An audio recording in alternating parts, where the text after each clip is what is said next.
ایک دفعہ نبی کریم علیہ الصلوۃ والسلام کی ایک روایت ملتی ہے، اور بڑی صحیح امام بخاری نے اس کو روایت کی حضرت ابوبکر صدیق رضی اللہ تعالیٰ عنہ سے، کہ نبی کریم علیہ السلام ممبر پر جلوہ فرما تھے اور آپ کے پہلو میں مولا حسن بیٹھے ہوئے تھے۔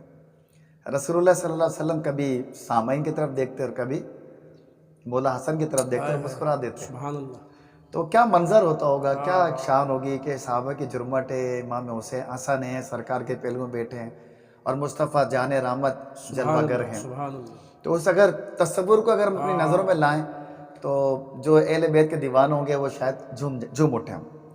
تو اس طرح سرکار علیہ الصلوۃ والسلام اپنی نظر فرما رہے تھے اور خود مسکرا رہے تھے۔ پھر ایک مرتبہ فرمایا اسی فرزند جمیل کی طرف اشارہ کر کے، یعنی مولا حسن کی طرف، کہ یہ میرا جو فرزند ہے نا سید ہے۔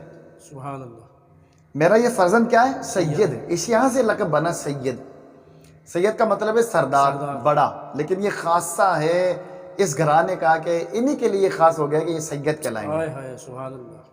فرمایا کہ اس سید کے طفیل، اس سید کے ذریعے اللہ تعالیٰ مسلمانوں کے دو بڑے گروہ میں صلح کرائے گا۔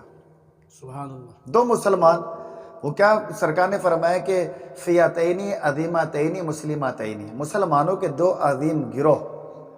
اور پھر علماء نے بیان کیا کہ اس کا جو ظہور ہوا نا رسول اللہ صلی اللہ علیہ وسلم کی حدیث کا، وہ تب ہوا کہ جب مولا حسن نے امیر معاویہ سے صلح کر لی۔